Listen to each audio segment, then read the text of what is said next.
નમસ્તે વિદ્યાર્થી મિત્રો, આજે આપણે એકદમ સિમ્પલ અને સરસ મજાનું ખૂબ જ ઉપયોગી બાબતની ચર્ચા કરવાની છે. શા માટે? તો કે જ્યારે અંગ્રેજી શીખવાની શરૂઆત કરીએ છીએ ત્યારે વર્બ વગર ચાલતું નથી.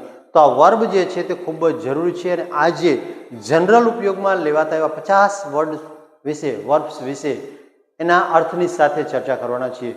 આપણે પ્રયત્ન કરશું કે તે આપણને યાદ રહી જાય, બરાબર? અને જો યાદ ન રહીએ તો પેન અને નોટ લઈને બેસો અને આ વર્ડ જે છે તેને તમારી બુકની અંદર નોંધો અને 1, 2 અથવા 3 વખત રિપીટ કરો અને ત્યાર પછી આ વર્ડ જે છે તેનો વાક્યમાં ઉપયોગ કરતા શીખો, જેથી સરળતાથી અને સારી રીતે તમે આનો ઉપયોગ શીખી શકશો અને આવડી પણ જશે. તો સૌપ્રથમ આપણે ચર્ચા કરીએ એની અંદર જે વર્ડ જે છે તે કયા કયા વર્ડ લેવાનો છે?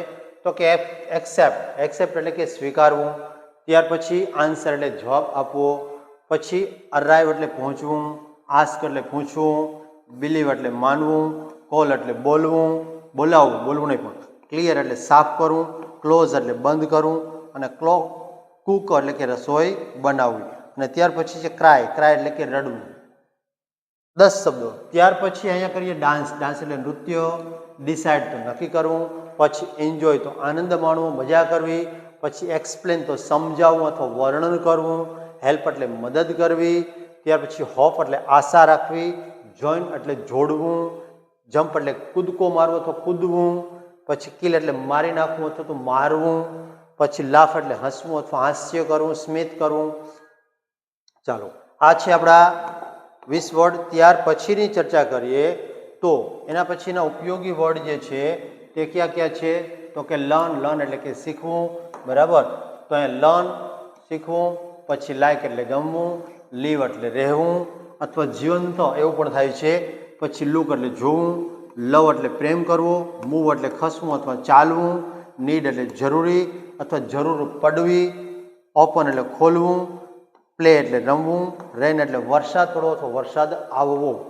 ત્યાર પછી રિમેમ્બર એટલે યાદ રાખવું, સ્ટાર્ટ એટલે શરૂઆત કરવી અથવા શરૂ કરવું, પછી સ્ટે એટલે રહેવું, ટોક એટલે ચર્ચા કરવી અથવા બોલવું, પછી થેન્ક એટલે કે આભાર વ્યક્ત કરવો, ટ્રાય એટલે પ્રયત્ન કરવો, પછી ટર્ન એટલે કે વાળવું અથવા ફેરવવું, પછી યુઝ એટલે ઉપયોગ કરવો, વિઝિટ એટલે મુલાકાત લેવી અને ત્યાર પછી વેઇટ એટલે રાહ જોવી, બરાબર? આ વર્ડ છે. ત્યાર પછીના શબ્દ જે છે તેની અંદર જોઈએ તો કયા કયા વર્ડ છે મહત્વના કે જે ઉપયોગી થયા છે? તો કે વોક એટલે ચાલવું, વોન્ટ એટલે ઈચ્છા વ્યક્ત કરે તો ઈચ્છવું, પછી વોચ એટલે જોવું, કોઈ પણ પ્રકારનું જોવું, અહીંયા ટીવી જોવું એવું ટીવી અથવા વગેરે કંઈ પણ, બરાબર? પછી વર્ક એટલે કે કામ કરવું, વોશ એટલે ધોવું, સ્ટોપ એટલે રોકાવું અથવા તો રાહ જોવી, ઊભું રહી જવું, ગમે તે અર્થમાં લઈ શકાય, ચેન્જ એટલે બદલવું અને ઓપન એટલે ખોલવું, એગ્રી એટલે સંમત થવું અથવા સહમત થવું એમ પણ, પછી લિસન એટલે સાંભળવું. વિદ્યાર્થી મિત્રો, આ 50 શબ્દ જે છે તેને તમે તમારી જાતે વાક્યમાં પ્રયોગ કરતા શીખશો તો ઝડપથી યાદ રહી જશે અને એકદમ સરળતાથી તમે અંગ્રેજી બોલવાની શરૂઆત કરી શકશો, બરાબર? તો આ છે આપણું પ્રથમ પગથિયું. આનાથી આગળ જે છે બીજા વર્ડ અને બીજા સરસ મજાના શબ્દો અથવા તો શબ્દ સમૂહોને લઈ અને આપણી સમક્ષ ઉપસ્થિત થશું. ત્યાં સુધી જય હિન્દ અને જય ભારત.